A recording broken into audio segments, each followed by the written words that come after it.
Good evening and welcome to the City of Burbank Police Commission meeting for Wednesday, February 17th, 2021. I'd like to call this meeting to order and roll call, please. Commissioner Chapman, Here. Commissioner Cohen, Here. Commissioner Elman, Here. Chair Kobaisi, Here. and Commissioner Vest. Here. Okay, thank you. Will those present in the chamber here please rise for the flag salute? Place your right hand over your heart. Ready to begin. I pledge allegiance to the flag Pledge allegiance to the flag, United States of America, for which it to the stands, republic, one nation, which it stands, under God, one nation, with liberty and indivisible, with liberty and justice for all.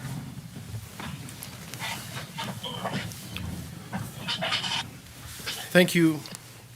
The public comment period will be upcoming in a few minutes. To speak during that period, please call 818-238-3335.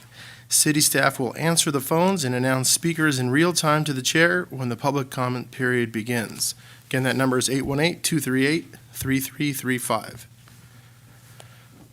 Okay, commission announcements and reporting out by commission subcommittees. Any announcements from any commissioners? Okay. Seeing none, we'll go to the next item. Oral communications. Do we have any callers?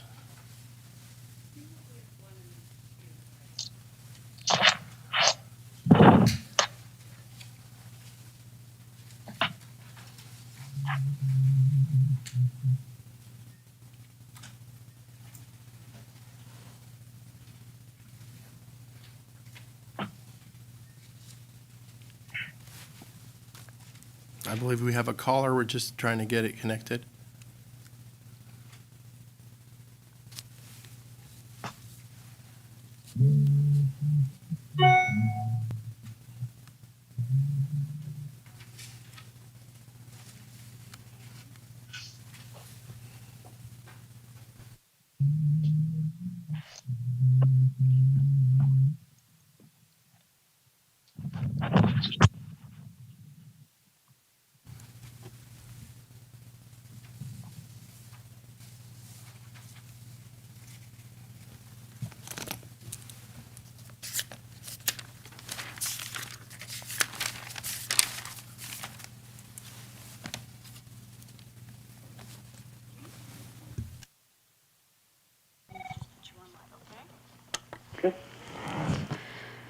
Jean, go ahead with your public comment.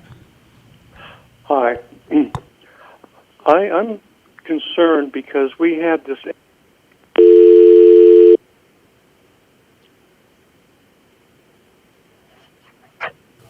Gene, if you can call back, we had an accidental disconnect there, please. Thank you. Any other calls that we can take? Okay.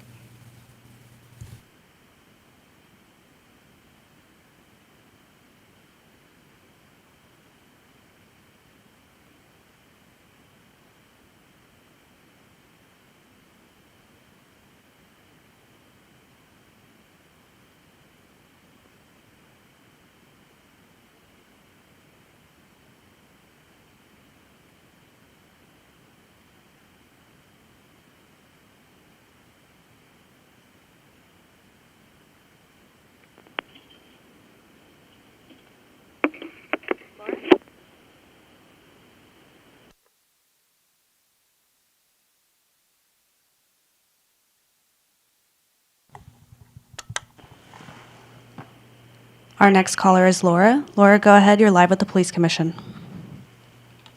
Hi, Police Commission. My name is Laura Tomasian. I am a Burbank resident.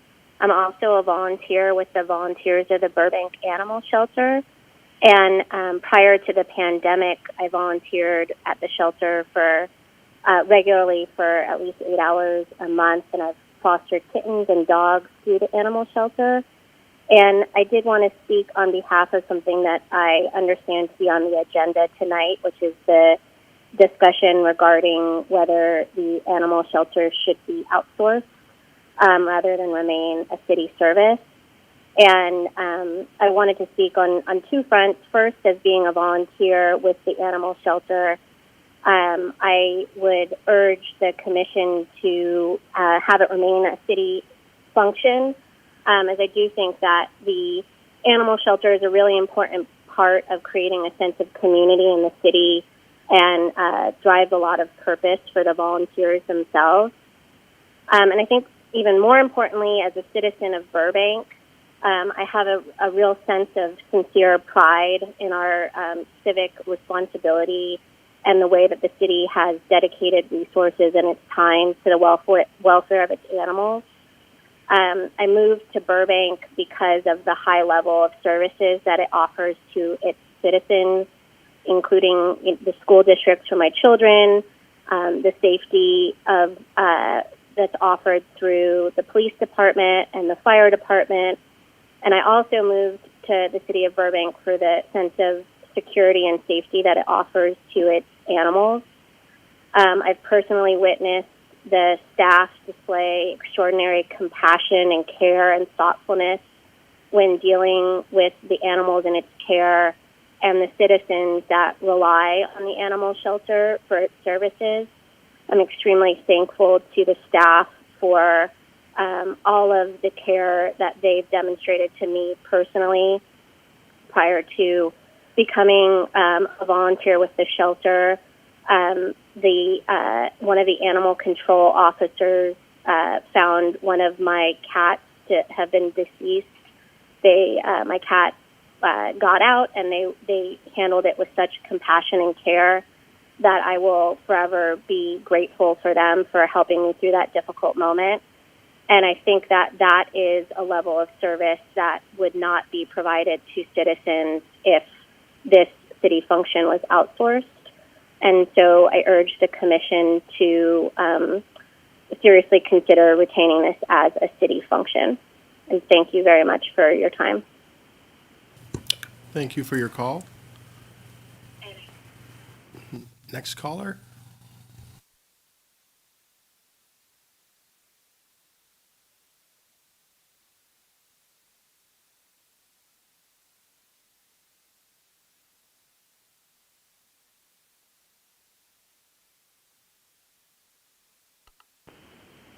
Our next caller is Jean. Jean, you're live on with the Police Commission. Okay. Hello, I'm back. We had this insurrection in Washington, and unfortunately, we had a number of police and military personnel involved in it, and we have this group called the Oath Keepers who recruit these people. And I think I hope that the city of Burbank, the police department, the police commission, and the police union and the city council really look at this really close, because we had a thing in L.A. where they passed around a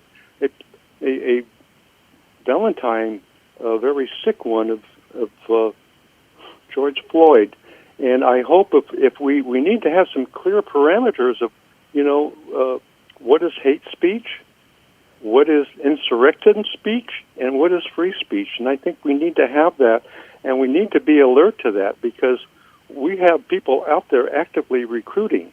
In the L.A. County Sheriff's Department, you have this gang of neo-Nazis within the Sheriff's Department. And they've been there I've been reading about that for decades, and nothing seems to be happening there. But so I think these guidelines I think we need to think about this, because, we have insurrectionists with a badge and a gun, and we don't want any in Burbank or any other place, but particularly Burbank. We need to have some safeguards. Thank you. Thank you for your call. Next caller.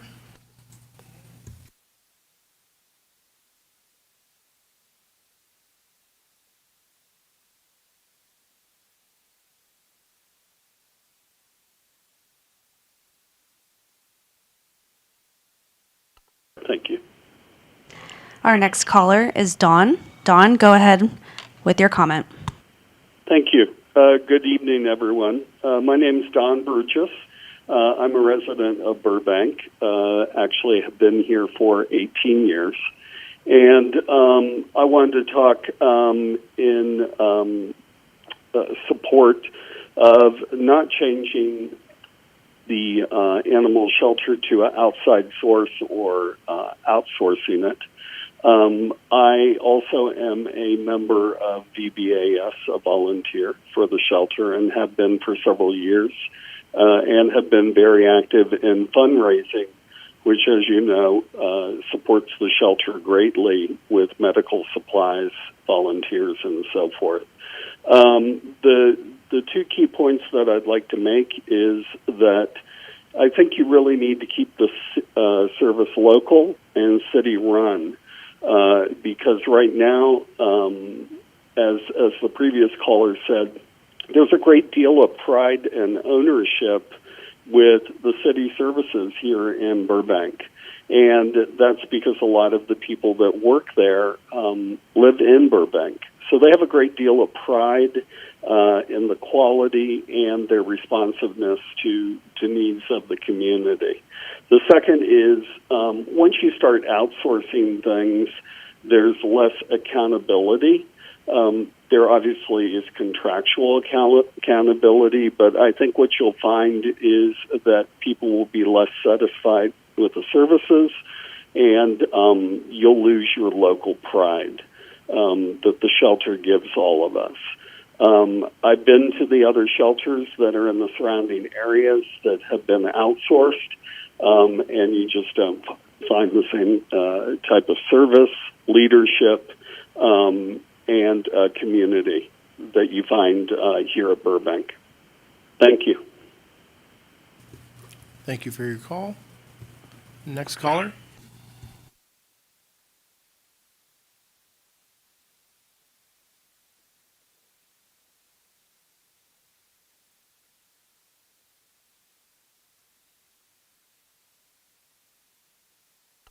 Yep.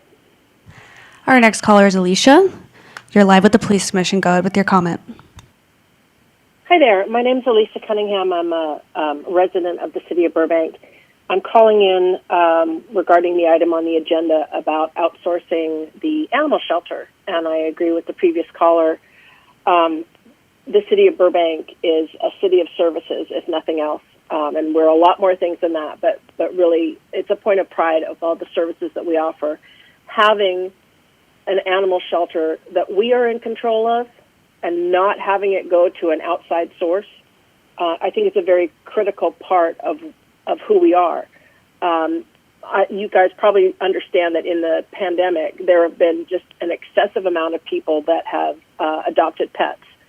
And having our shelter right there that we have control over is something that not a lot of cities can point to.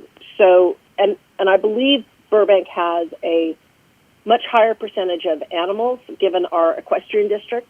So I would encourage you to not outsource this. You also have an awesome volunteer group with the volunteers of the Burbank Animal Shelter who help support the shelter in their work and also getting those animals adopted. So thank you for looking at this, but please keep it as a Burbank service. Thank you. Thank you for calling. Do we have any additional callers? Okay. Next caller, please.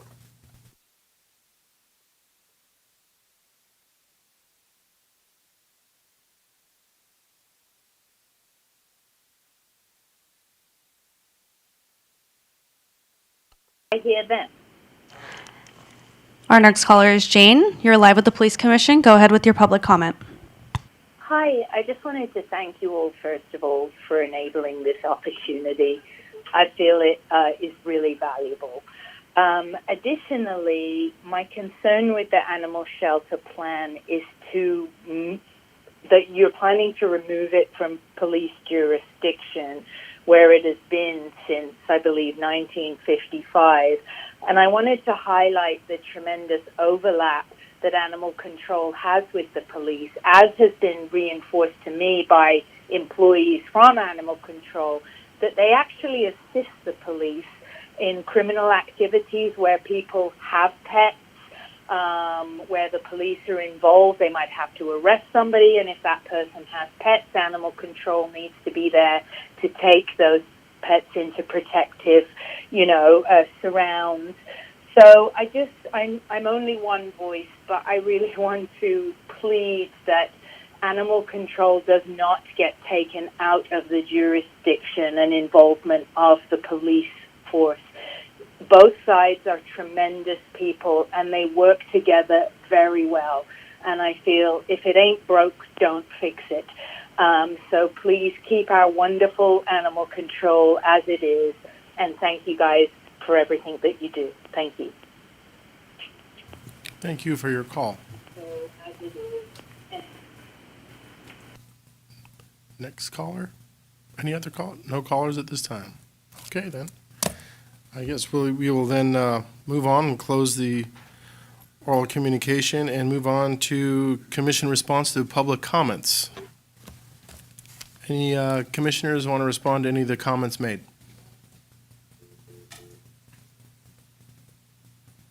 Anybody? Seeing none, then the chief has a comment. It's just a couple of comments.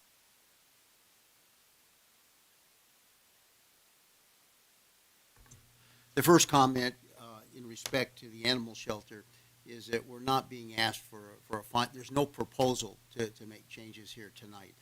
But as a matter of good management, there's a fiduciary relationship between the city and the citizens to have the best of services and keeping in mind that there's an economy that has to be discussed.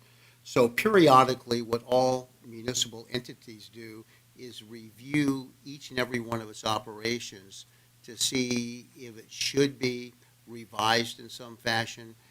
Since I've been here for 11 years, we have looked at the Tri-Cities comprised of Glendale, Pasadena, and Burbank to see where we could consolidate efforts. So these are things that we normally do to make a determination that we're getting the most bang for the buck.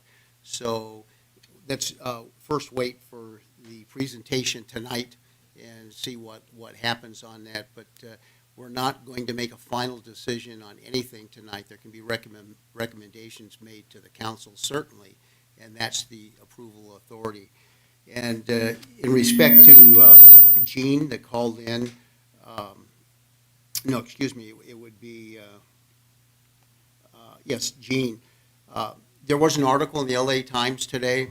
We are well aware of that. We are constantly working with our city attorney to make determinations on what activities our folks may engage in. So that is a topic right now that is being discussed publicly. And certainly we will work with professional associations, the city attorney's office, and the city manager's office in respect to how we should pursue these matters. And I'm sure that in coming months we'll hear more about that whole subject as well as litigation that will be proposed. Thank you. Thank you, Chief. Chief, I just want a brief comment on Jean's comment also. Do we have a current policy in the police department for belonging to any type of, anti-government groups or things like that? Well, there have been the unwanted activity would consist of unwanted behaviors. So what that would usually be fashioned after would be an allegation of conduct unbecoming.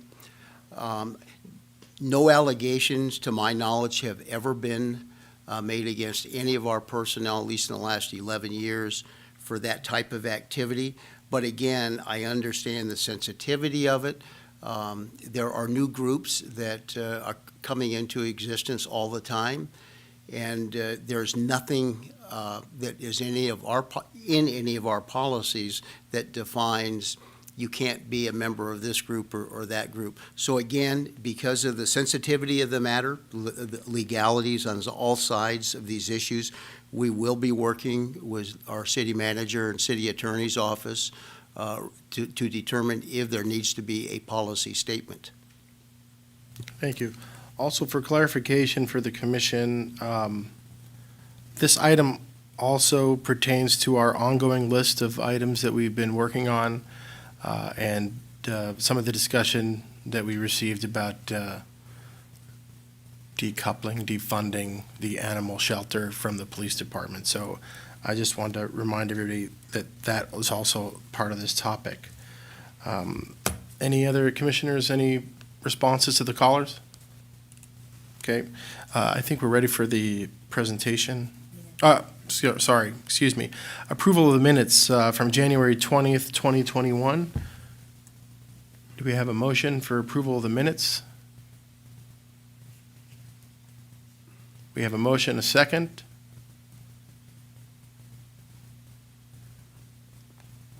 Anybody want to second it? I have to abstain, I wasn't there. Okay. We have a second from Commissioner Chapman. Elman was the motion, Commissioner Chapman second. All in favor? And an abstention? Okay, one abstention. Thank you. Moving on then. Can I ask a question, Go Mr. ahead. Chairman? Could we find out how the city council voted on all of our proposals that we presented at 9:30 the other night? I had to bail, so I have no idea. Is there do you want to do that now? Is there an appropriate time to do it now, or? Well, I won't go item by item, but there are a list of items that we've been given by the city manager that we will make presentations to the council about on future occasions. And additionally, I think that now I'm waiting for minutes to be done because there was also some requests from the council for us to follow up on several issues as well. So once those minutes are approved, I can get the exact ones, and I believe they'll be automatically placed on the agenda because they were directives from the council. Correct? I'm hoping so. Okay. So then, I know that didn't answer your question. As far as I remember, they were all noted and filed. And there's further discussion on all of them. Pretty much it seems like it's ongoing.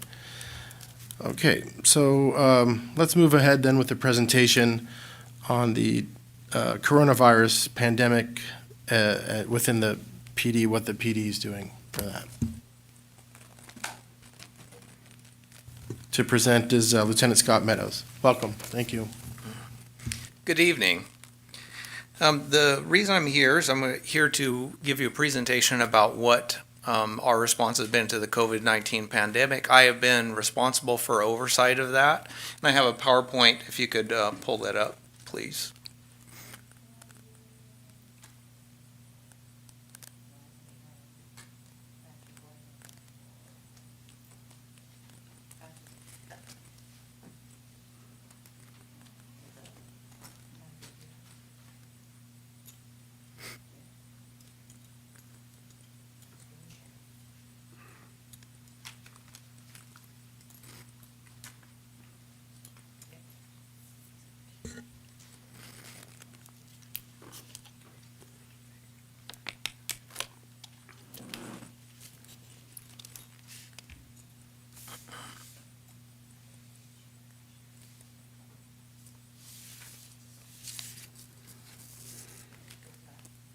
Thank you.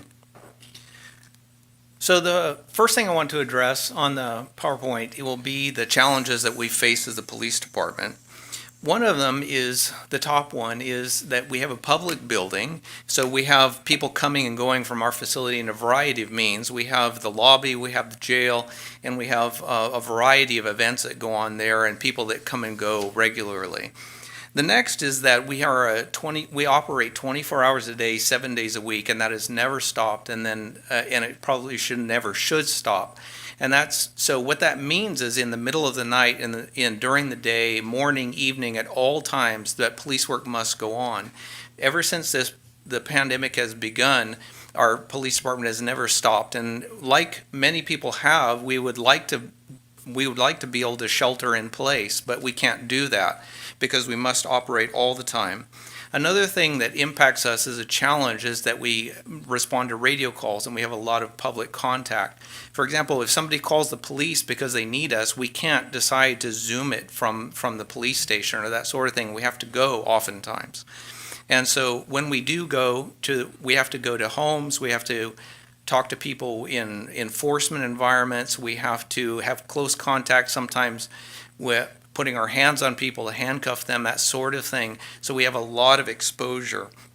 And in addition to that, some of the population that we contact regularly are some of the probably people who have less protective equipment. For example, the homeless population, and in addition to that, people who abuse substances or drug addicts, who sometimes are not making the best decisions, and so as a result they're not wearing masks, they're not protecting themselves, and they're not protecting others. So we have a high degree of exposure 24 hours a day, 7 days a week, and it has never stopped since the pandemic began.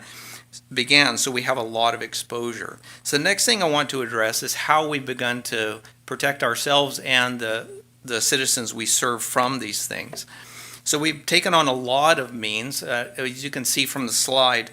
One is that we have begun more telephonic and website reporting, which has reduced our need to have personal contact with people.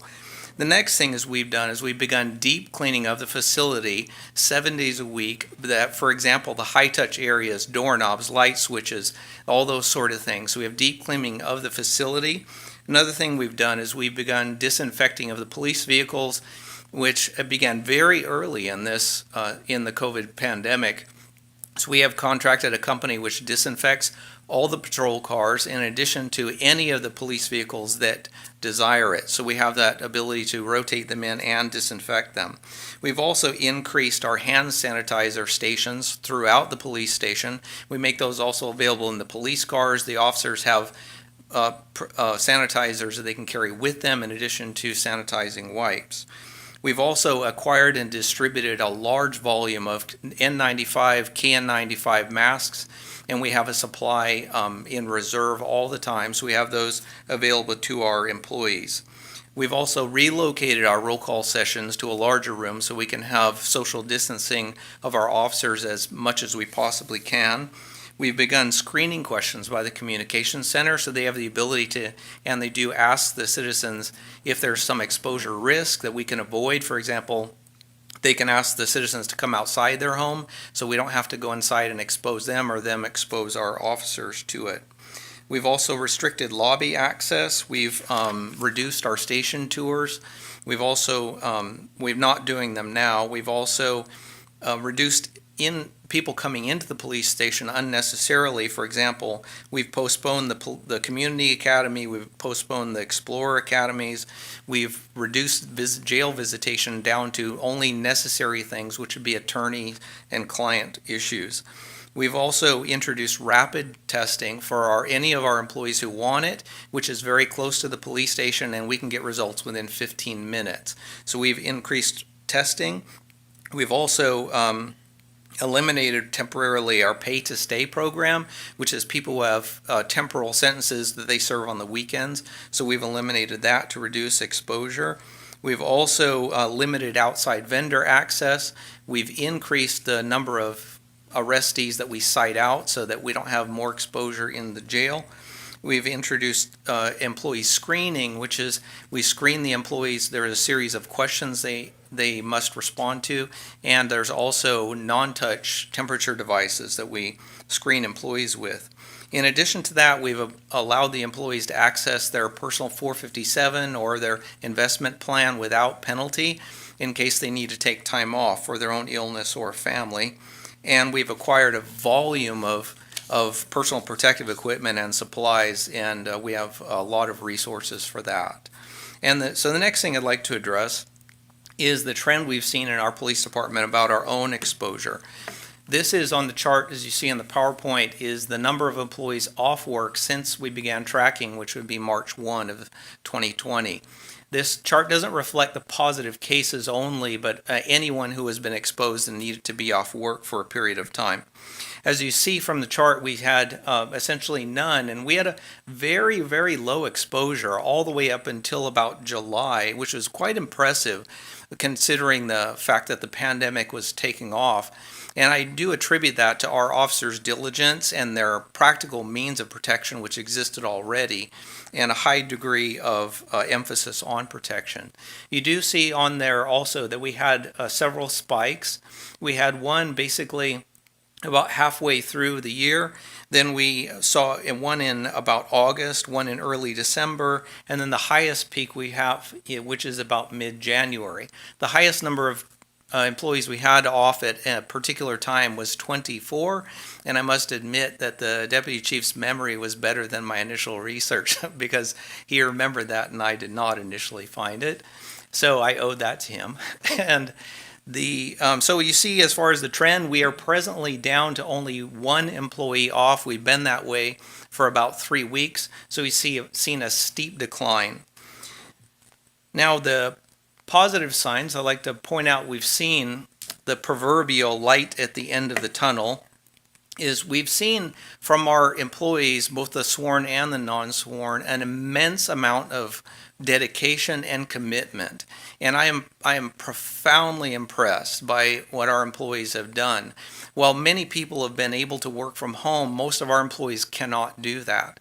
And we've not seen anyone, in essence, trying to leave work, trying to escape, complaining, wanting to go home. We've seen a very immense commitment from both our sworn and our non-sworn, and we are greatly impressed by that. Also, some things I've seen is a high degree of cooperation, and for example, the requirement for masks, for screening, for hand sanitizers, and that sort of thing. We've also had a great deal of support by our command staff. We've had which I've personally been impressed by, is support from our community. We've had a lot of, for example, personal protective equipment donated, hand sanitizer. We've had cards and letters and all sorts of things, and a high degree of support by the citizens we serve. And because of the effort, because of the supplies, and because of the diligence, we've seen a steep decline in the number of cases, again, all the way down to only one employee off presently. And another thing we see as a positive aspect is the vaccine being on the horizon. And we see, we are optimistic that that will hopefully come soon and that will be released to law enforcement. And the takeaways that we've seen from this is the biggest part of this, and the reason that we've been able to cut cases down, is because of the commitment by our own employees. Both our sworn and our non-sworn have taken great effort to protect themselves, to do the hand sanitizer, to do social distancing, to wear the masks. And so because of that, I think that that's one of the largest benefits we've seen, is the tenacity of our own employees. Another thing is that we've done is continued testing that goes on, which we're blessed by, to be able to access that in all our employees. The continued use of PPE, personal protective equipment, is absolutely necessary, and that the vaccinations, we do need them. And that's the conclusion of my presentation, and I'll ask if there's any questions for me. Lieutenant, thank you for that presentation. We appreciate all that you guys do. We know that you just can't phone it in, and sometimes, you want to. Yes, sir. But we know you don't. We know you guys are the ones running into the buildings when everyone else is running out, and we appreciate the work you do, and we hope you stay safe. Thank Commissioners, any comments, questions? Commissioner Commissioner Chapman. Yeah. Excuse me, Commissioner Chapman. Problem. Thank you, Chair. I have a question about where do we fit in on CDC guidelines? The fire department apparently is under first responders. Are our police noted as that? Yes, sir. The police are noted as first responders, so we do follow CDC, state, and county guidelines, and there are particular guidelines for first responders, and we do follow those also. And then also your testing, you have it available anytime that you would like? The testing we have available is open during normal business hours. In essence, we go to a clinic that's local, and they're open. They do open at 8 a.m. and they're open well into the evening. I don't know the exact time, so it's not open in the evening. But what we do is, for example, if an employee has a fever or that sort of thing, or has some symptom of COVID, or they're exposed, we're able to isolate them. We can either send them home, or we can isolate them, and then that way they can get testing as soon as the clinic opens. Right now, what percentage of our force has been vaccinated? I don't know the percentage off the top of my head, so I would defer that to the chief. Yes, I can give you the numbers. So far, we've had about 40 individuals that have been vaccinated by St. Joe's. It's unfortunate. Law enforcement is in Tier 1B. All of law enforcement in this county should have been inoculated by now. That hasn't happened. And I'm not going to point the accusatory finger at anybody, but there were changes in definitions as well as in who had a priority. So we are informed by our fire department. The fire department will vaccinate us. We were all set to go the first week in March, and that's been, the first week of February has been pushed off to March now, and it should occur at that time according to the fire chief. We've been able to get some of our folks at the last minute down to St. Joe's because they've had extra vaccinations. We've had a few individuals that have gone out on their own and sought vaccinations. So that's the answer I can give you now is we've got about 240 people that are eligible to be vaccinated. 40 people have gone to St. Joe's so far. And we've got additional people lined up tomorrow, probably about 17 for inoculations as well. And I will point out that these are not mandatory vaccinations. And I know there are some departments, particularly the fire departments, that have had a declination rate that's been as high as 40%. I would project that we would have one that would fall in the ballpark of 25%. Thank you. Any other questions or comments from the commissioners? Commissioner Elman? Yes, I'd like to thank you for your report. It was quite interesting and informative. Any statistical analysis of the people who were quarantined that the COVID was, if they did have it, any tracking sense of did it come from their job or did it come from their off-duty time? I couldn't give you percentages or numbers, but I can tell you the vast majority was work-related, typically from public contact, and then sometimes someone getting the virus somewhere and then unknowingly exposing others. But typically, it's from public contact. Yeah, I will say. Thank you. We have contact tracing that's mandated, and most of the people that we've had to put off have been put off not because they had COVID, but it's because they were exposed to somebody that came down positive. And let me just back up for 1 second. So when all of us come to work in the morning or the evening, as the case may be, we have stations where our temperatures are taken. So folks, before they can get into the bowels of the building, have to have their temperatures taken, and that system has worked well because as I come to work and all the other employees, there are stations that we just put our head forward and we get a readout immediately, and that system has worked exceedingly well for us. Thank you, Chief. Any other comments? Questions? Seeing none, thank you very much for your presentation. Thank you, appreciate it. The next item up for business here is a presentation and discussion on recommending a study be done on the operations of the animal shelter being outsourced and the budget savings be repurposed to technology upgrades within the department. And to do that, is not Animal Shelter Superintendent Brenda Castaneda. She'll be up shortly. Okay. We'll start with me. Good evening, Chair Kavaisi, Police Commissioners. My name is Travis Serving. I am a captain, obviously, with the Police Department. I oversee the Support Services Bureau, which includes the Animal Shelter. With me tonight is Brenda Castaneda, the Animal Shelter Superintendent, and Lizette Rojo, who is the Administrative Analyst at the shelter. We'll be presenting on the topic you just mentioned, some issues related to the animal shelter and the current dialogue in the national narrative, basically, with decoupling and other means of providing services. Brenda will start the presentation. She's going to give you an overview of this animal shelter operation, and then I will pick up and we'll take a look at the model we're using for delivering those services and what some other options might be. So with that, and hopefully you'll find this information helpful in any discussion you might have later on this topic. Thank you, Captain. I'll have Brenda.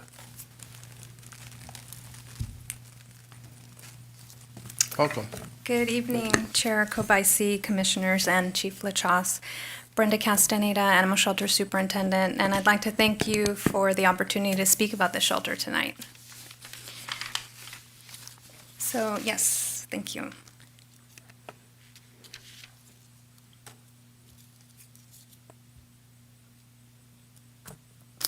Okay, so as Captain Irving mentioned, the animal shelter is part of the police department, and it falls under the Support Services Division. The little history about the shelter: it was a part of the police department prior to 1947, and a part of health services from 1947 to 1954, and returned to the police department in 1955, and has been a part of the police department since then.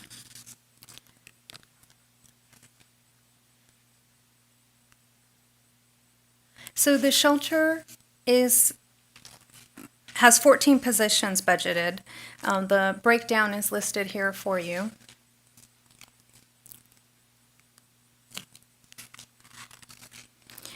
And the animal shelter handles animal registrations, which includes dogs, cats, and horses. We handle animal adoptions. We educate the public on several animal-related topics. Most recently, coyote education has been the focus of our education.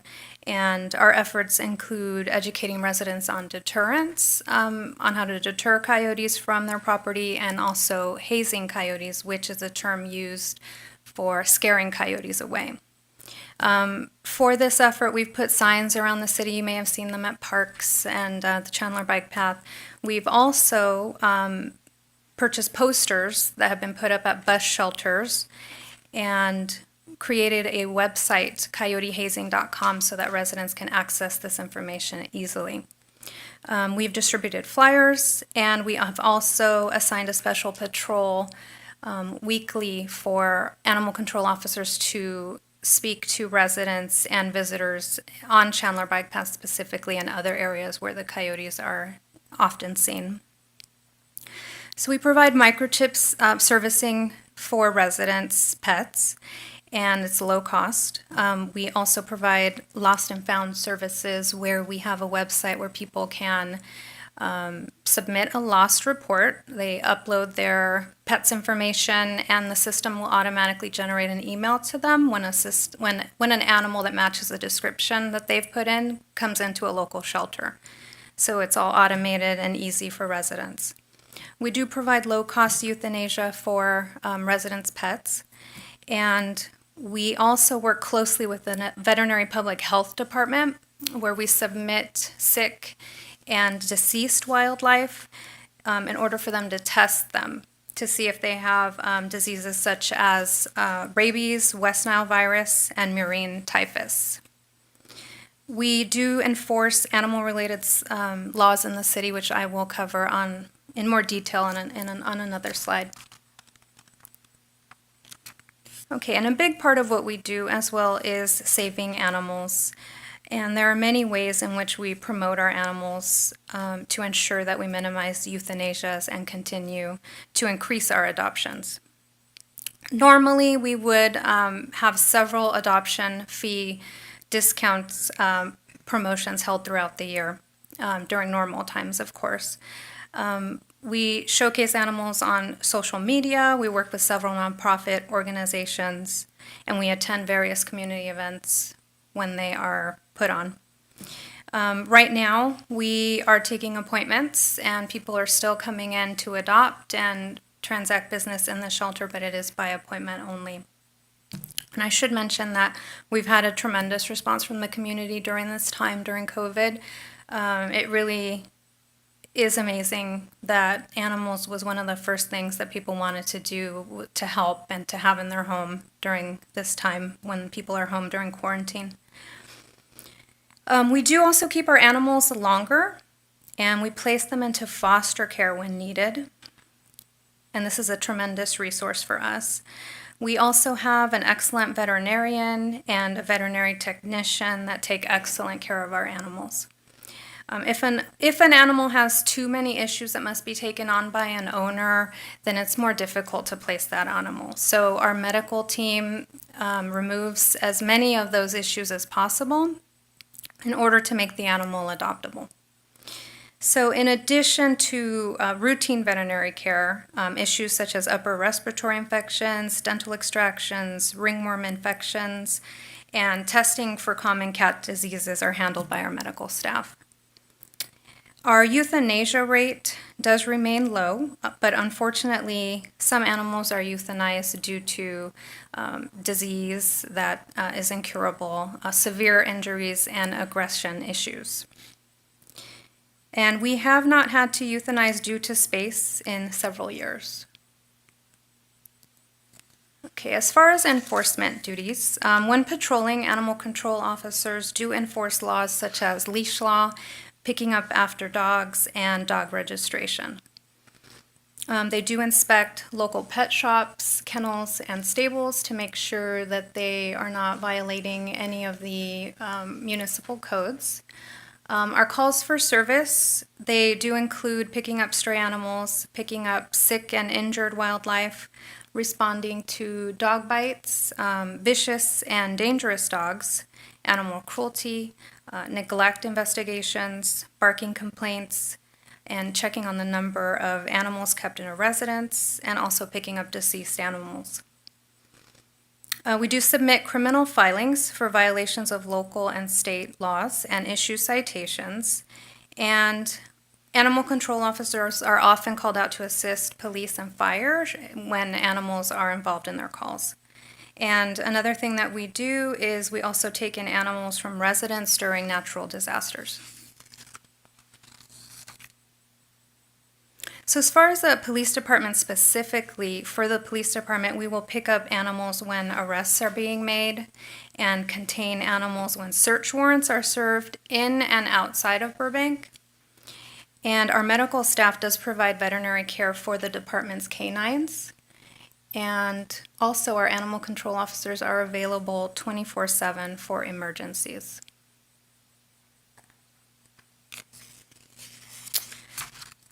So the animal shelter is extremely fortunate to have the support of the volunteers of the Burbank Animal Shelter. To date, they have 107 volunteers, and they provide additional animal care and socializing for our animals. Some volunteers will serve as foster parents, where they take care of kittens and puppies and dogs, adult dogs and cats. Some may serve as adoption counselors, and then others will help at off-site events. Some also promote us online and also have make up flyers, things like that. The graphic artists that volunteer their time. And they do heavily promote our animals through social media. They do provide training packages for harder to place dogs, which provides these dogs a better opportunity to get adopted.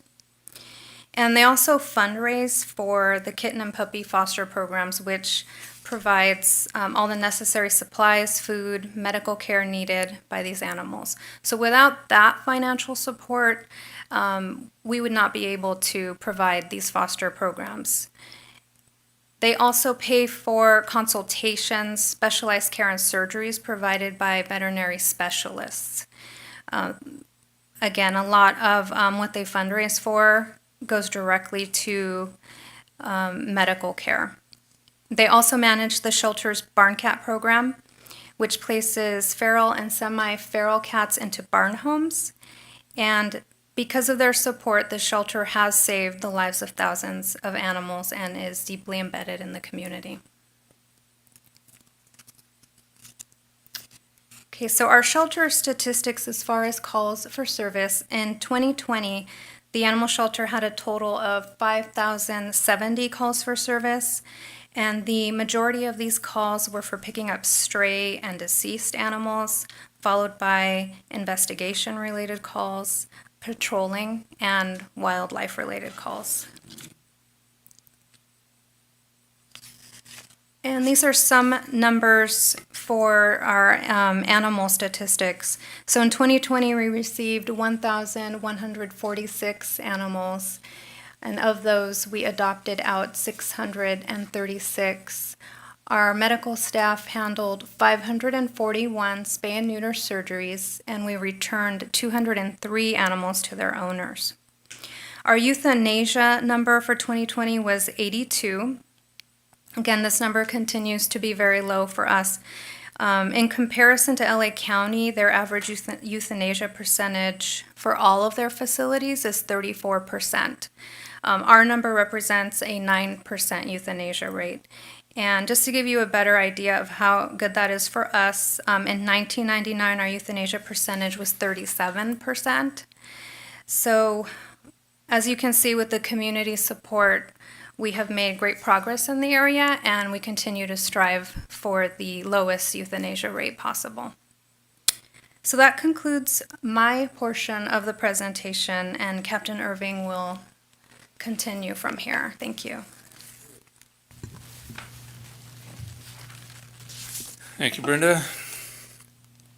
So I think Brenda did a real thorough job describing the services that we're providing through the Burbank Animal Shelter. I'll take a little bit of a look at how we're providing those, the model that we use, and some other options for providing those services. I gotta change slides here. If you can go to the next one. So as most of you know, I'm sure the city has used the model of the city government running, operating, funding its own animal shelter. That's a pretty common means of providing these services, certainly not the only one. Sometimes it's done at the local level, the city level, like here in Burbank. You also have the county, that most counties run their own animal control services. In my opinion, this is the best model to follow as far as giving control of the services we provide, and it gives us great flexibility to adjust our resources as the needs change in the community. I think when you look at other models, that's something you have to look at, whether you're going to lose some of that. So you can see the budget that we're currently operating under, approximately $1.8 million. That's offset by about $364,000 at least last year. It's a pretty consistent number, so that offsets some of the operating costs. We've been following this model, as Brenda said, since 1955. And then that's also the model of being under the police department, which is one of the reasons we're here talking tonight. I can't tell you I know why that is. It's one of those things it's always been. But I can tell you, in my opinion, that it's a working relationship that we have with the animal shelter. I don't know that it's broken. I think we have a great working relationship, and we rely on each other for various services. We provide a bunch of services to the shelter, and likewise, and Brenda touched on it, they provide a lot of services for us. That being said, it's certainly not the only way to do that. It's not uncommon for a city that is using the model that we are, where they're going to fund and operate their own shelter, to put that shelter under like code enforcement is a pretty common place to see it. Occasionally it's under a Parks and Rec, and oftentimes it's a standalone department. So just like you have a water and power department, library, it's its own standalone entity. So those are other options, and if that's as far as you want to look at it, and kind of in vein with the decoupling conversation, that's certainly something we can take a deeper look at, is what it would look like to separate that from the police department. If you want to look at making more significant changes, there are other services or other means of providing these services. Are you changing slides? Or what am I pointing at?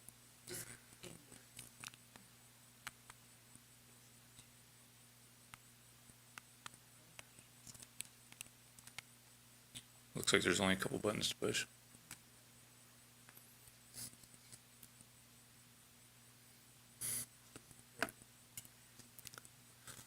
So it's our circumstance of having the animal shelter under the police department. Even to my surprise, as of a week ago, I wouldn't have thought it was real common. Turns out this is a list that we compiled just probably spending an hour or so last week looking at cities in the state that operate their animal shelter under the police department. It does look a little heavy towards being more common in the Bay Area, and the only other agency that we're aware of that's in LA County operating this model is Santa Monica. Could you do the next slide, please? So like I was getting at, to look at providing to get outside of the model where the city owns and operates the animal shelter, there are some other options. We can look as nearby as the city of Glendale and Pasadena at what they're doing. Both have contracted with the Pasadena Humane Society. You can see some numbers on the slide there. Pasadena is looking at about $900,000 annually. I'm sorry, that's Glendale is about $900,000 annually. They did have a $2 million upfront cost. That's spread out over a 16-year contract, which adds another $125,000 a year to that service. So they're looking at a little over $1 million a year. What I'm not real familiar with is exactly what that level of service is that's being provided. Pasadena, same thing. You can see their numbers. They're a little bit higher, probably because they don't have the huge upfront cost, and they've been contracted with Pasadena Humane for it's somewhere in the neighborhood of 100 years. So they're at $1.6 million annually. They're also taking the first $80,000 in animal licensing fees, and then they're splitting the remaining licensing revenue 50-50 with the city of Pasadena. And just for comparison, you have our budget numbers there again. We're looking at 1.8 approximately annually, offsetting about $300,000 to $400,000 a year in licensing revenue and donations. I apologize. What I don't have on this slide, though, is another couple of options that we could consider. Is the city of LA. What they do here in the West Valley area is, which could be something we could entertain doing. They built a brand new building. In this case, we own a building already, but they spent $19 on a building that they then leased out for a nominal fee to a nonprofit organization. The nonprofit then administers most of the animal care side of the service, but they don't provide animal control services. So the LA City, aside from giving them the building, and then they pay a few $100,000 a year for building maintenance, they then still have to maintain basically an animal control division that are City of LA employees. But it could be something we could look at doing. I don't know if that particular nonprofit group is looking at taking on other clients, or if there are other nonprofits out there that would be willing to do something like that. But that is an option to maybe looking at having a nonprofit or even a for-profit organization come in, inherit our building, and take over most of the operation. Probably the most common method of providing these services is in LA County is to actually contract with LA County Animal Care and Control. Off the top of my head, challenges I see with that are the nearest shelters in the city of Castaic, which is probably 30 to 40 miles away from here. They have a little different pricing model. They more or less price on a per item cost, so they charge a flat amount to come in and pick up deceased animals. And all their services have a price tag on them, and then it's pretty customizable. You can determine whether you want to have 24/7 coverage or what degree of coverage you want, and then of course the pricing varies depending on the model that you choose. But it is an option, and like I said, it's pretty commonly done in the Los Angeles County.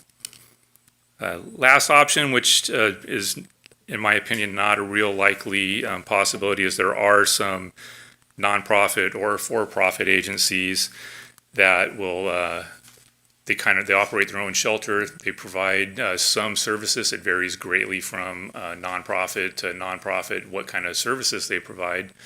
and then you have to find a way of doing the rest of the services. For instance, Seal Beach. So what they end up doing is they have a nonprofit that does a lot of their, or some degree of their animal care.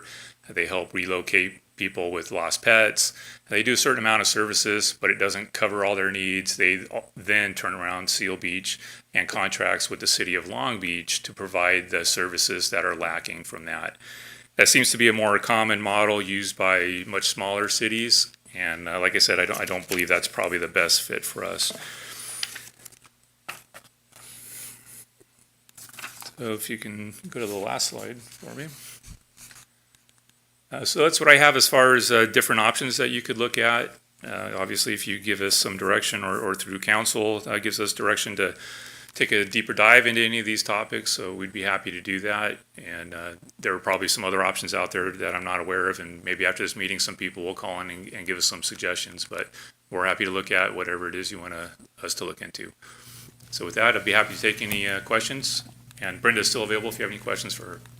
Thank you, Captain. Yes, there's a couple. We'll start with Commissioner Cohen. Yeah, Captain, I wondered if you did any figures or looking into how long it takes to get service in any of these other manifestations of the animal control business. I mean, from Pasadena is a lot easier than getting service from Castaic and so on. Do you have any numbers on that? I don't. To be honest, this was a pretty cursory look at various options just to give you some thoughts. If we're directed to, we'll take a deeper look into these things, which would include that. I will tell you that off the top of my head, I would guess that for the most part, response times for callouts is going to be much slower than what we currently have.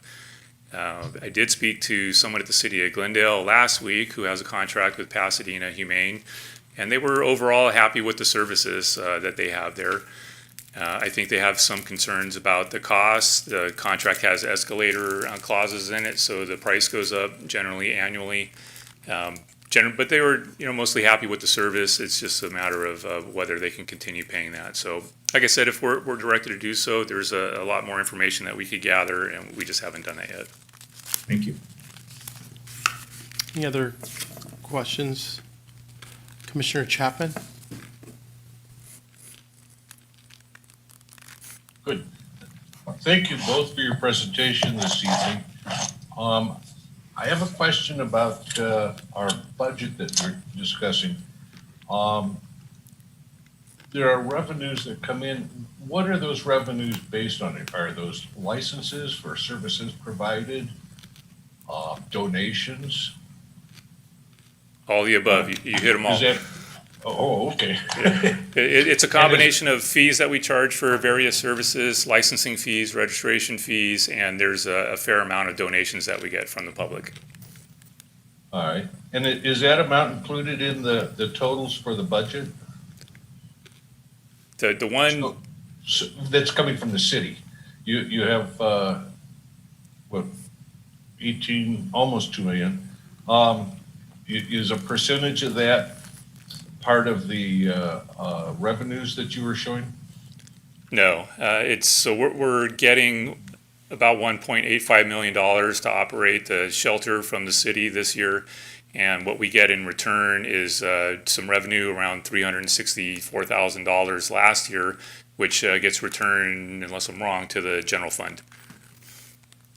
So two separate numbers. We get the funding up front to pay for the operation, and then whatever revenue comes in goes back to the city.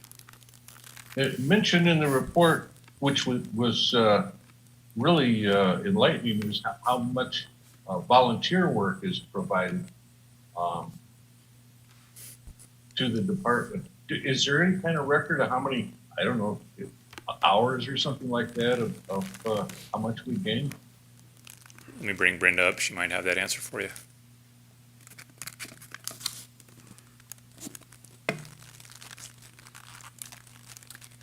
So our volunteers are required to do 8 hours per month in order to maintain their volunteer status. So if we did the numbers and multiplied them by 12 and then by the number of volunteers, we would get a good number. And maybe Lisette has her calculator out for me. Oh, 865 hours a month. Thank you. Great. Thank you.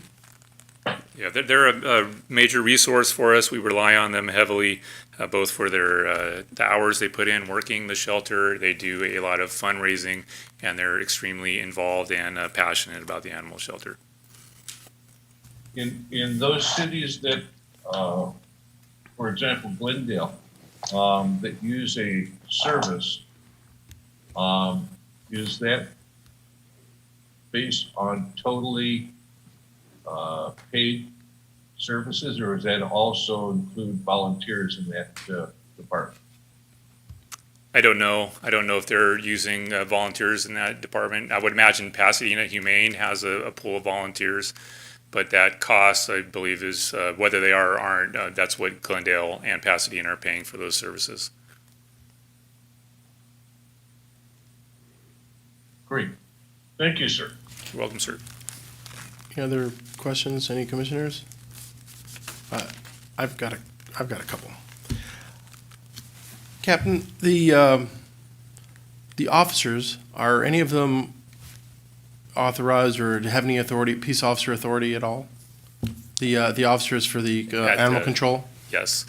There are, correct me if I'm wrong, Brenda, 4 animal control officers out there who have gone through, it's called 832 PC training, gives them the powers of arrest.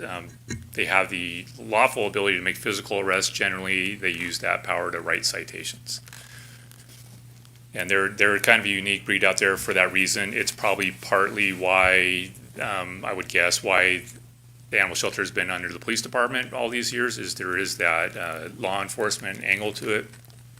The animal control officers carry OC spray on their person when they work. That training they get through the police department, and I believe we actually supply the OC spray as well. So there's definitely some overlap there, particularly with the animal control officers. Okay. And as far as the volunteers, do we know if they're all Burbank citizens, or do they just come from general area? Do we have any information on that? I would guess they're coming from all over, largely the city of Burbank, although we do have people from surrounding areas. Okay, and then I don't know if most people realize this, but animals that come into the shelter come in from all over the place too, right? I mean, I've heard people that I know in the neighboring city that prefer to bring animals they find to the Burbank shelter because of the care. So, we're not, billing other cities and things like that for these things. This is all something that the city of Burbank takes on its own self, right? So just to clarify, and again, Brenda, correct me if I'm wrong, we don't, the services we provide are specific to the city of Burbank. Now, what I think you're saying is true, and we're aware of that. Generally, people will bring animals to the city of Burbank because they know we're going to take care of them, but I would say maybe they're a little less than forthcoming about where the animals are found. We generally are asking where the animal is coming from.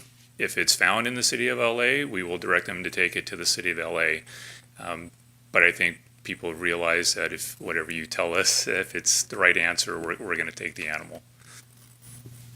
Okay, I know, because I walked in there once and there was a chicken in there, so. We have a wide variety of animals out there.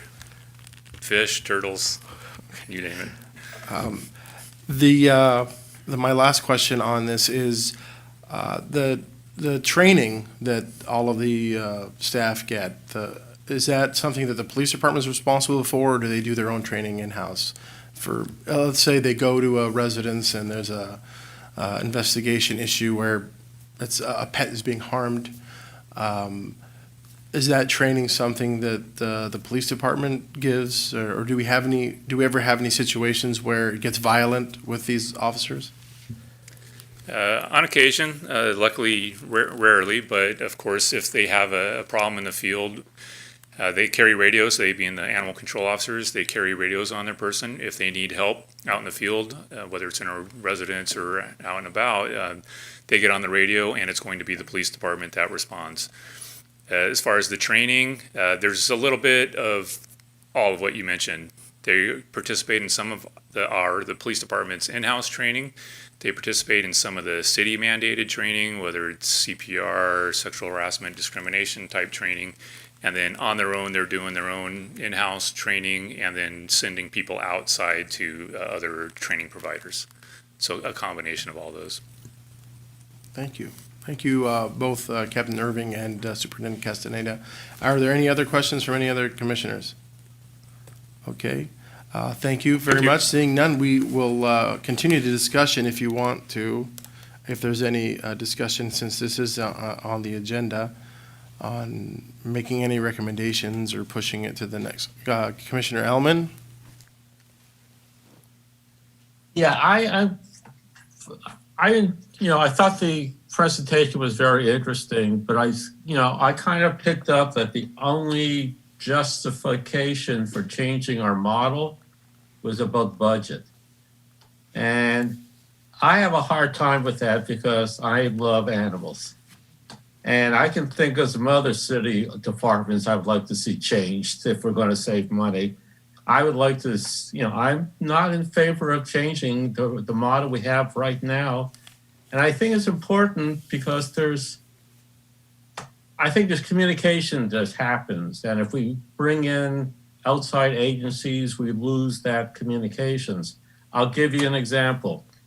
About 2 years ago, I came outside my front door and there is a deer severely hurt and struggling on the parkway. So I called animal control. It had been hit by a vehicle. I think there was some communications that was going to take place between animal control and the PD that this did involve a vehicle. I wonder if it was an outside department, that communications might never take place. So I think we have a working model, and one of the callers, called in and used one of my favorite phrases: if it's not broken, leave it alone. I can't see the justification for any type of change. If somebody can tell me where something's not working, then I'll have an open mind. But I haven't heard anybody tell me that we have to change it because something's not working. Thank you. Other comments? Commissioner Cohen?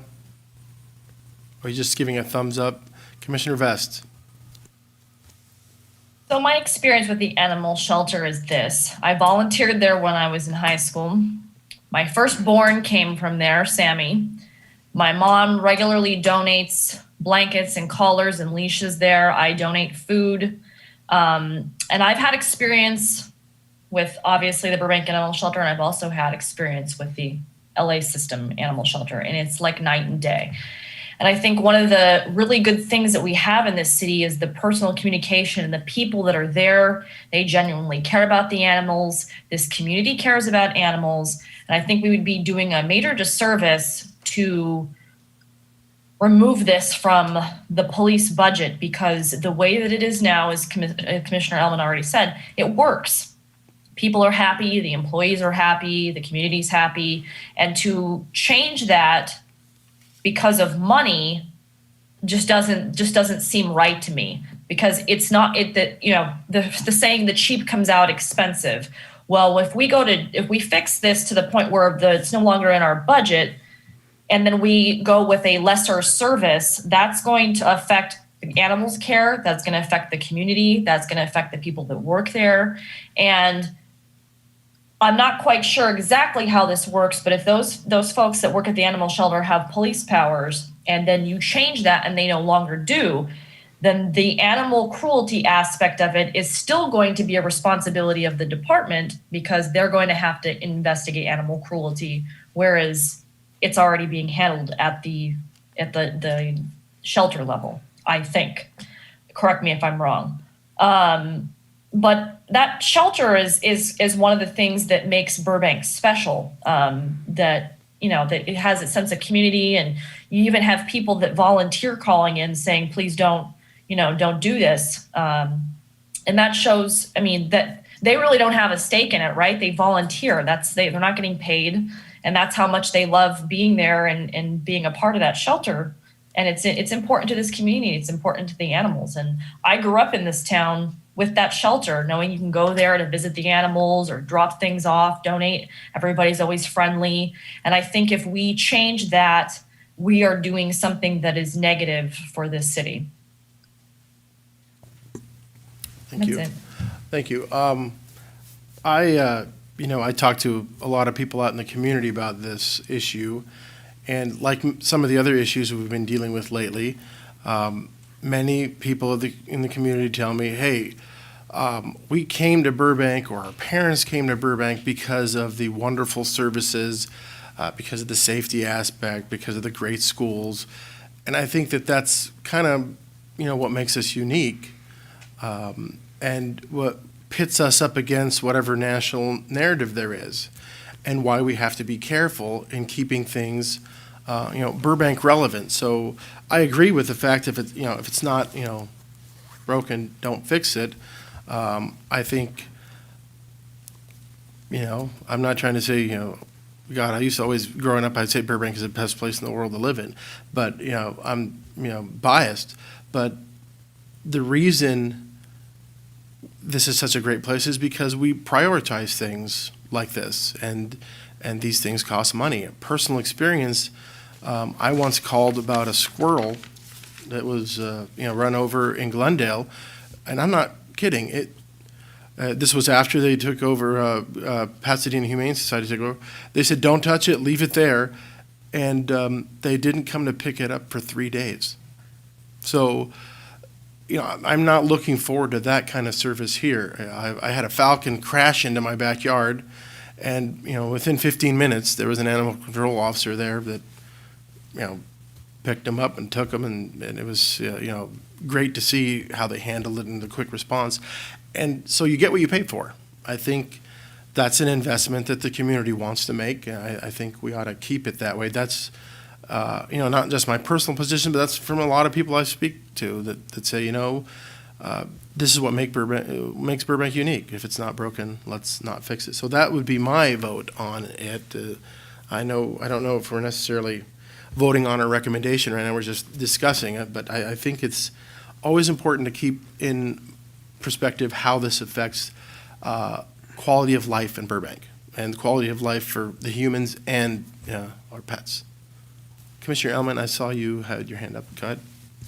Yeah, one of the things that's interesting in the presentation was how many organizations that has residents, non-residents of Burbank, come to Burbank to volunteer. So I would think it must be a pretty positive environment if people who don't live in Burbank want to be part of it. Thank you. Commissioner Chapman.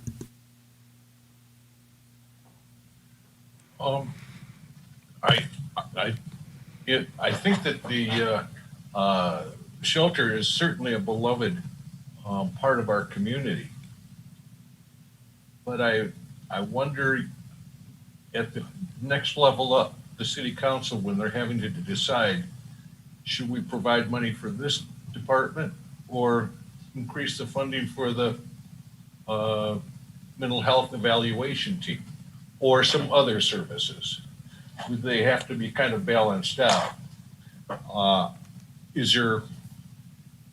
There's one other thing that we might consider too, is that the council about a year and a half ago, 2 years ago, had expressed a concern about the costs of services to citizens. And they raised a number of the services. For example, if you're getting a permit or if you're doing something in construction. Did we, and I should have asked Travis if we had increased our fees, our licensing fees, to help cover some of the costs here. Chief, do you know? It's great looking at a puppy, but we got to look at dollars once in a while too. So. There have been increases over the years. I don't have the budget in front of me, and I don't know if Courtney has the memory to recollect right now, but there have been small increases, I know, for chips and licensing. But there are also exemptions in there. There are carve-outs for folks that can't afford where there's a subsidy, so to speak. That doesn't amount to a great deal of money there. But we try to be equitable in the application of the fees, depending on the ability to pay.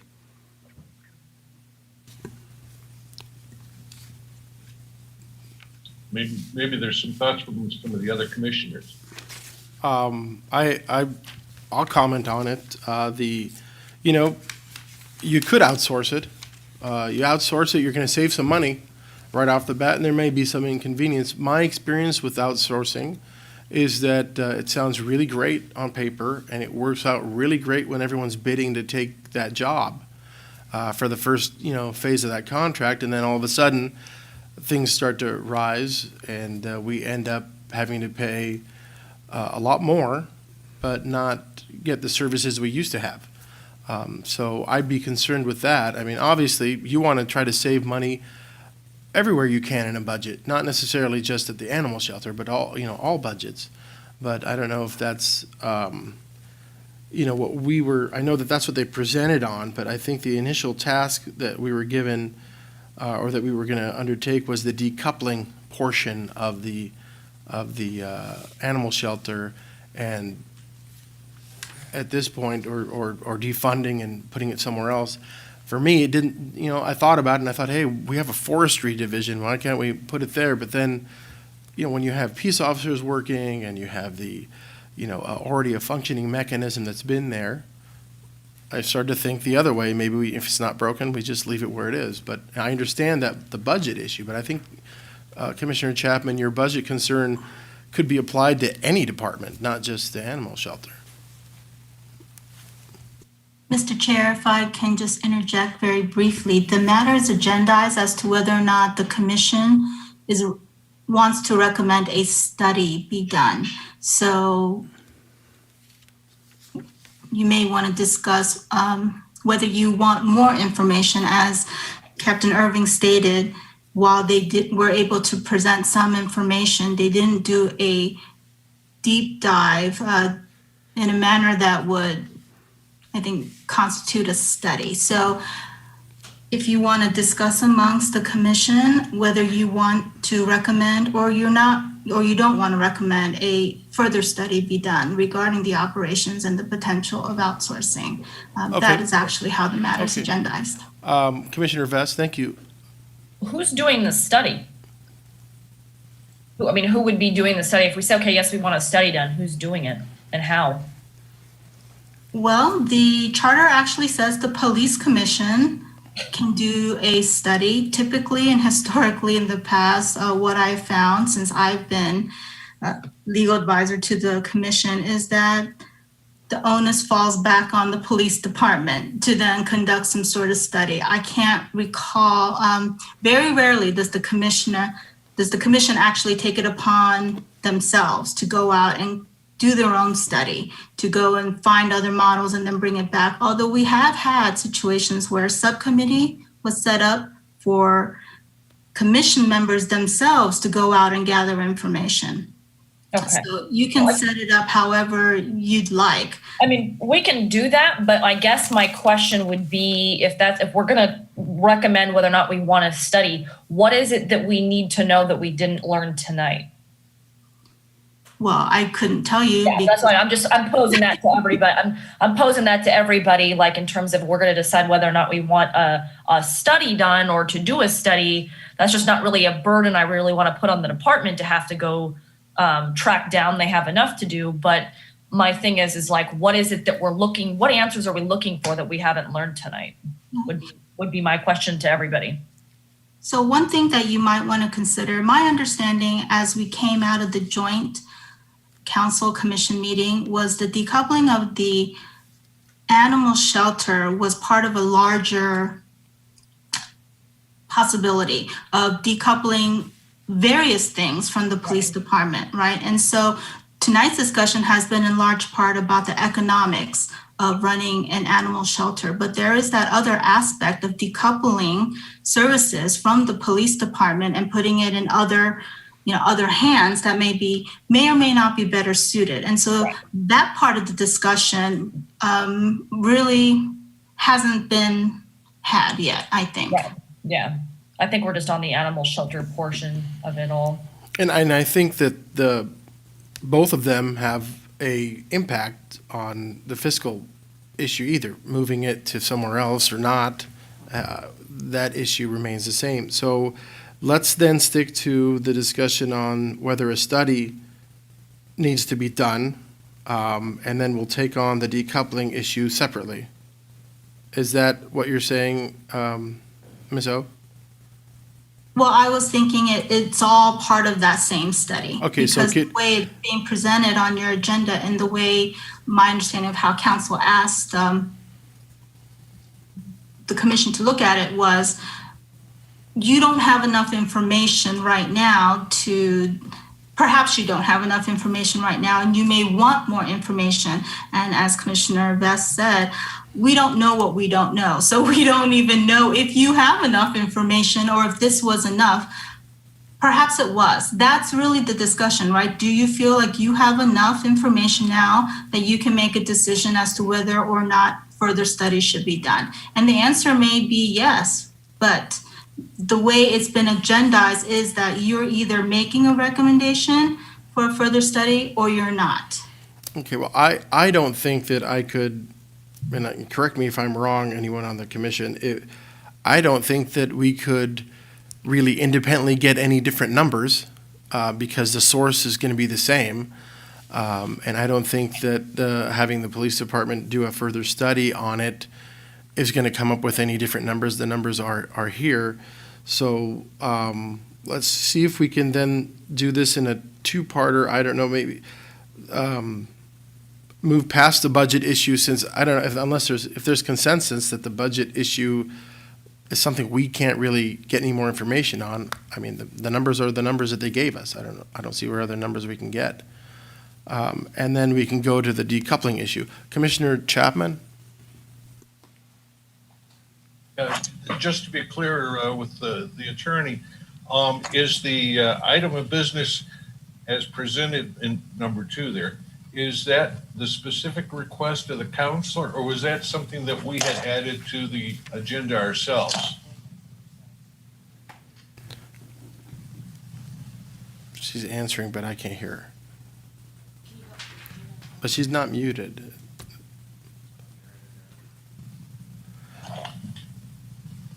Miss O, we can't hear you.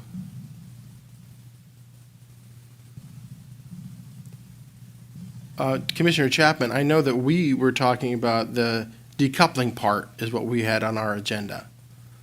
This presentation regarding outsourcing, I don't know if we necessarily did it separately. I think it was all a bigger issue. So this is just one portion of that larger agenda item. This is just the one portion of the outsourcing, which goes hand in hand with decoupling. I mean, outsourcing would move it away from the police department.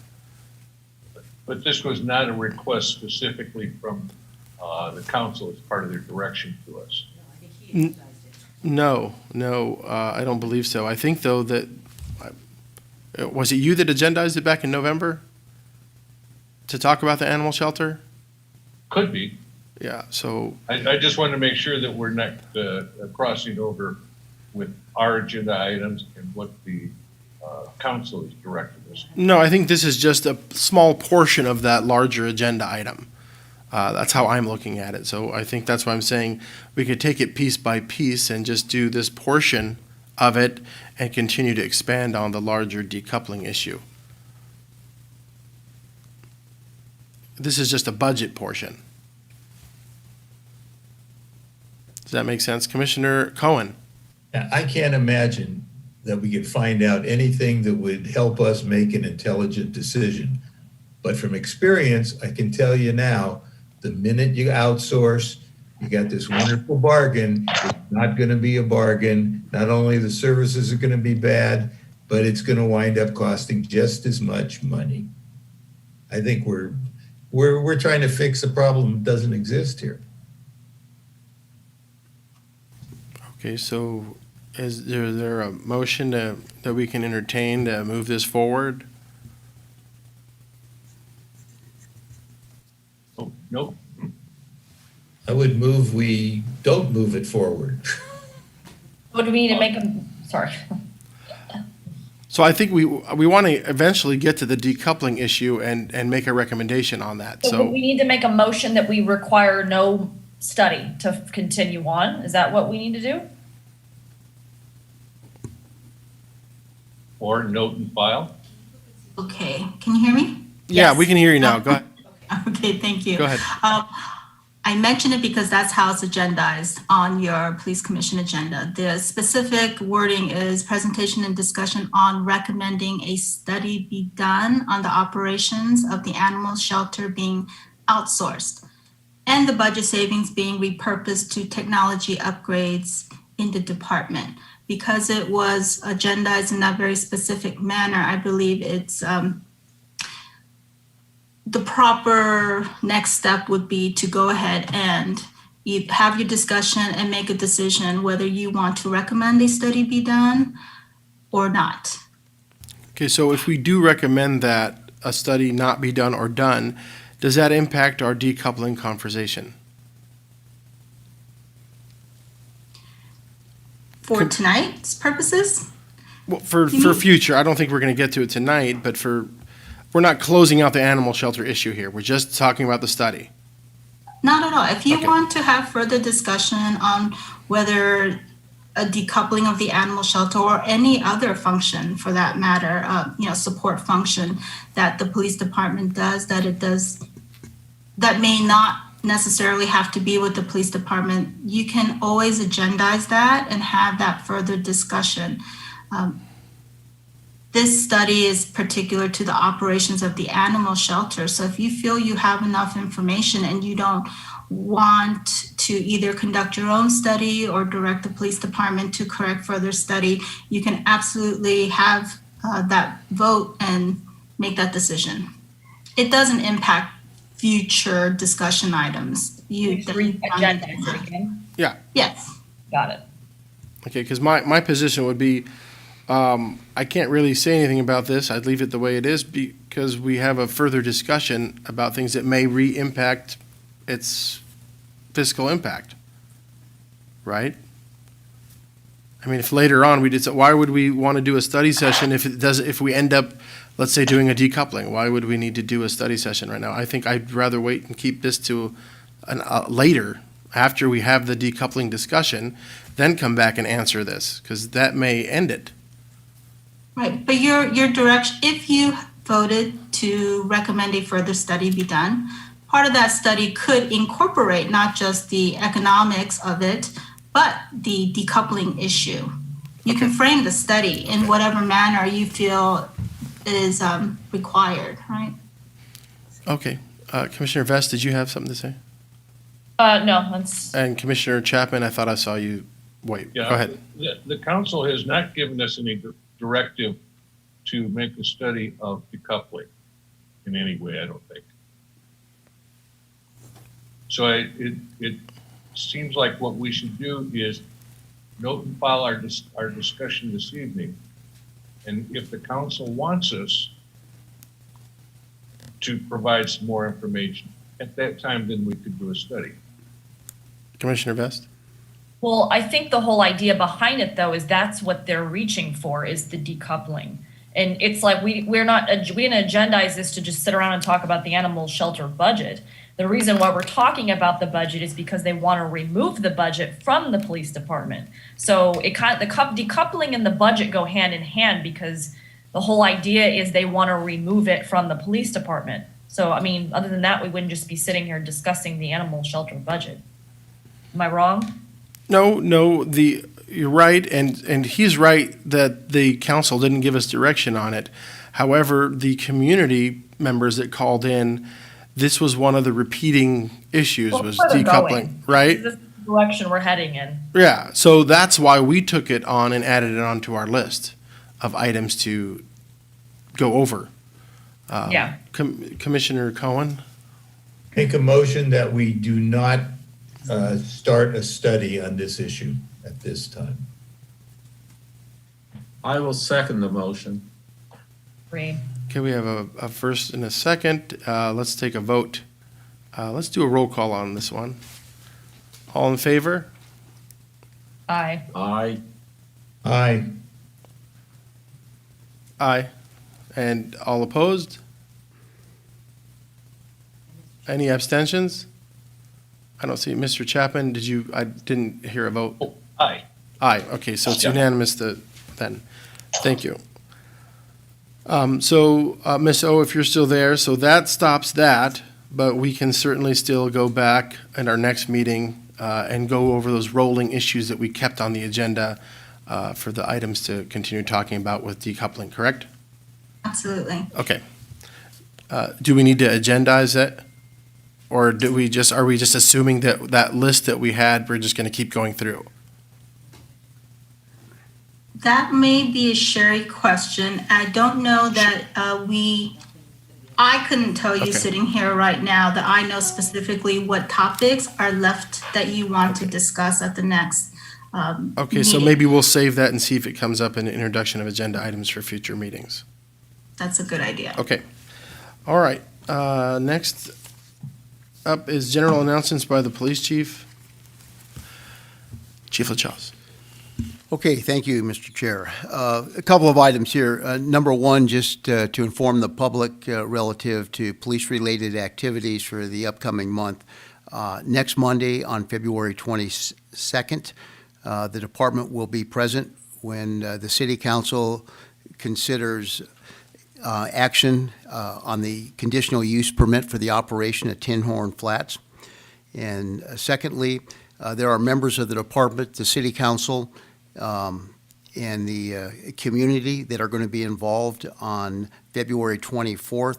The University of Southern California has a transformative justice program. This will be module number 2 that many of us will participate in. On March 12th, there will be a graduation from the LAPD Academy of 2 of our recruits.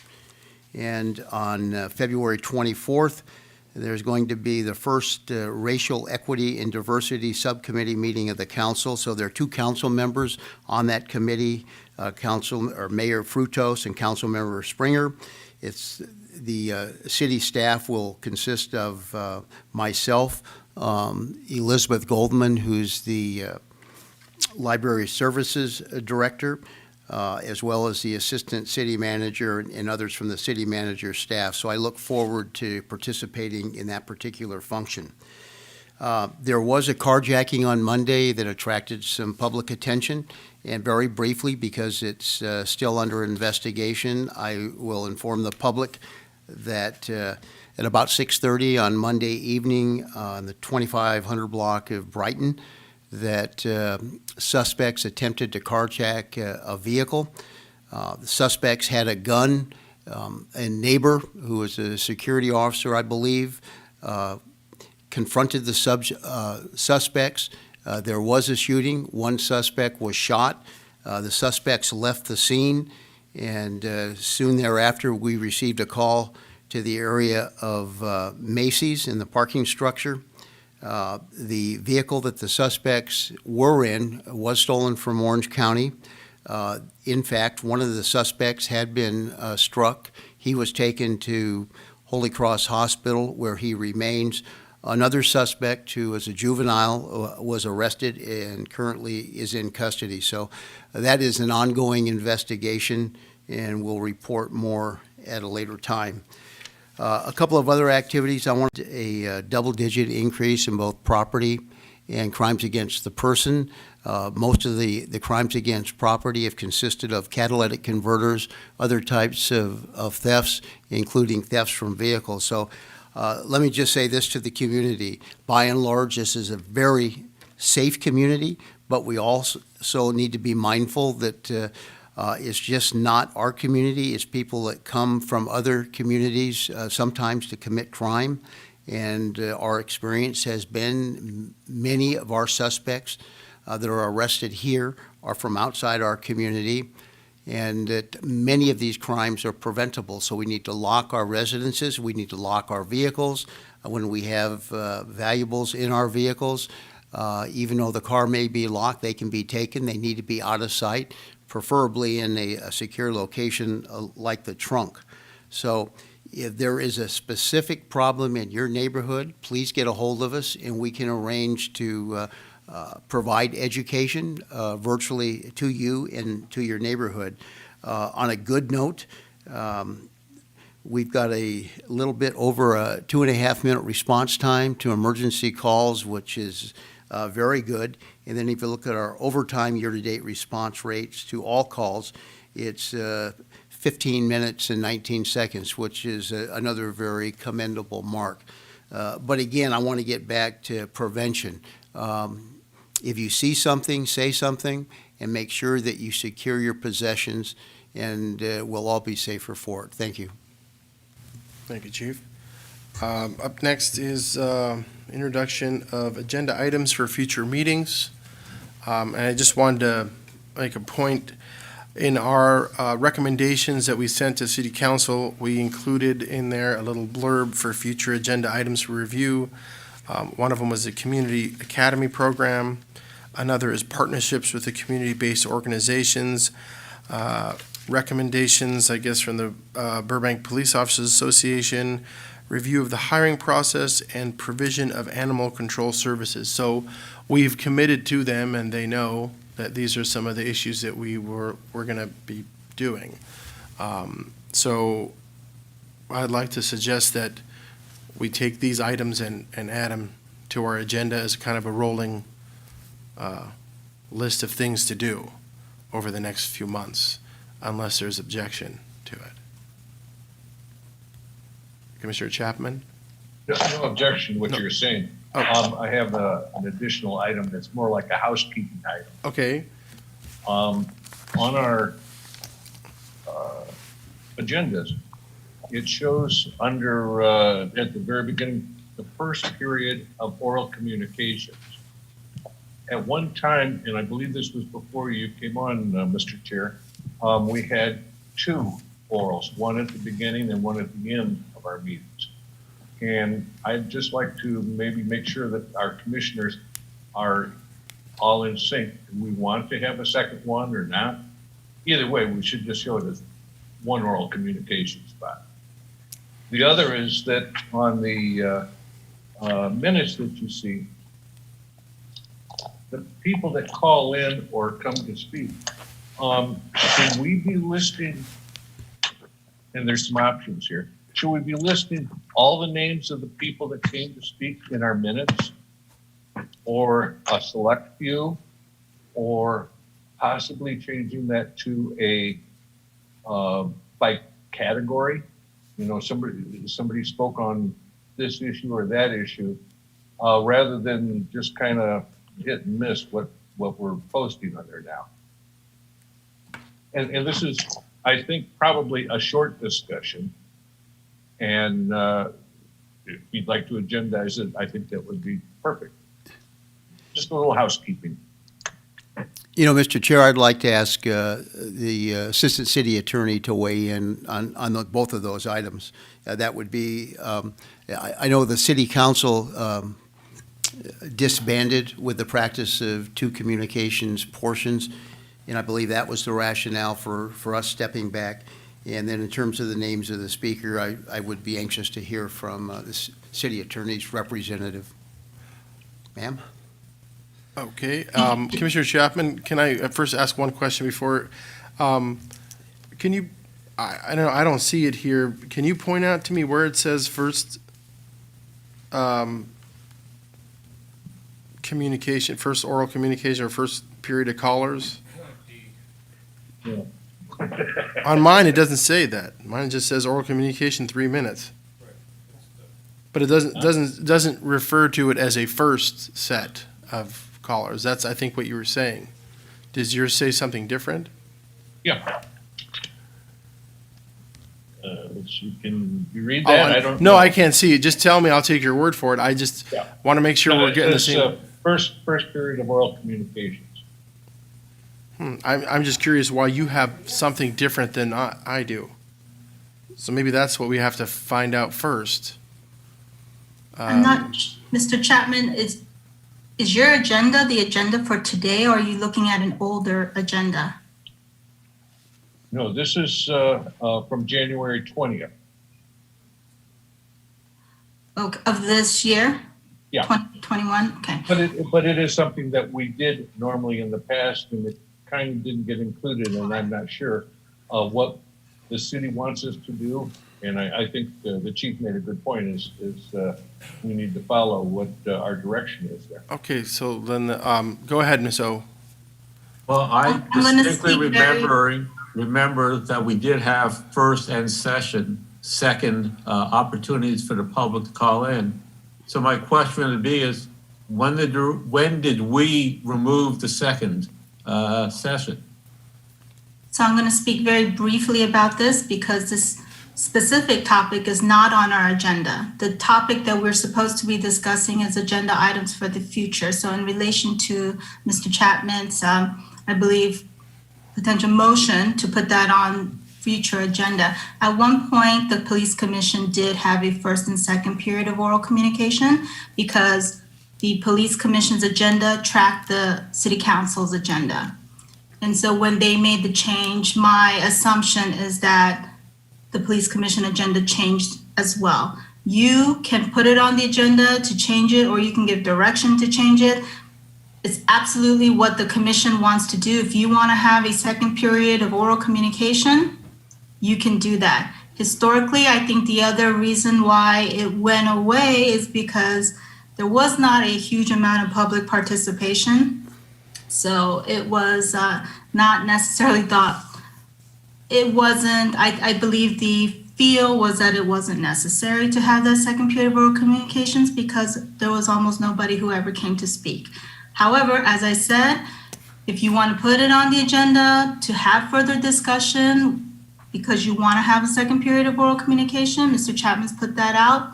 And so you can have a vote as to whether or not you want that to be discussed on a future agenda. There was a second part to What is listed as far as communication? Who and what? So again, very What's briefly, requirements? very briefly, one of the reasons that the minutes are written the way they are is because staff does not want to be the gatekeeper of how things are categorized, right? Speaker might come and say things and then they don't like the way that it's been categorized or summarized in a minute.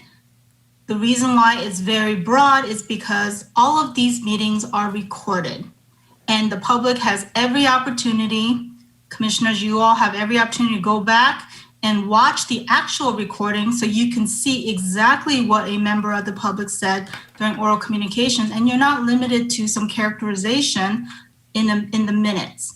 But if you want to have the names of the callers or the speakers in the minutes, we can do that. It is somewhat difficult now. I don't know how they're processing it because we're going through the Zoom. When we were in person, people could write their names down and we would have those cards and we could add those names easily. I'm not exactly sure what Sherry's process is now. But again, I feel like I've actually gone over a long time talking about something that's not exactly on our agenda. If you want to put both of these items on the agenda, please make a motion and vote so we can put it on the agenda and then have a really robust discussion about it. Okay, so Commissioner Chapman, do you want to restate your motion, please? Yeah, I move that we set on our agenda a review of having one or two oral communications per meeting and how we list oral communications in our minutes. If it's by name, reference to go check the video, or whatever we want to do, but so that we're consistent with what we do. Okay, we have a motion. And within the requirements from the attorney's office. Okay, so we have a motion. Do we have a second? I'll second the motion. We have a second, Commissioner Elman. And let's take a vote. All in favor? Aye. I will at least have it to have a discussion. Opposed? Cohen and Vest opposed. Thank you. The motion passes. Okay, any other items, agenda items? So then I'll Should we do this by consensus then and just take the items that we had in our recommendations and move them over to future agendas, or do you want to take a vote? Mr. Chair, I wonder, can we list the ones that the directives from the council to be first up when they, if they come down? The council made it pretty clear they were going to be giving us some directions. Well, those are going to be automatically placed on there, is my understanding. We're not going to actually vote on them. When they come as direction, we don't vote to put them on or not. So, Yeah, okay. so those are going to be mandatory. Okay. These are just ones that we took up from the community that I'm suggesting we add to continue talking about. Perfect. So, I'll second your motion if that's okay. where you want to We have go. a second. All in favor? Okay. It's a community academy program, partnerships with community-based organizations. Yeah, all those 5 that are there. No, just to keep. Let's do animal control and the community academy program. Animal control for the decoupling. Is that okay? And then we'll take the other 2 in the next agenda, so we don't put them all on one agenda. So, is that still okay with everybody? Okay, all right, so that goes. Any other items? Okay, seeing none, the next meeting for the Police Commission is Wednesday, March 17th, 2021. And with that, we will adjourn.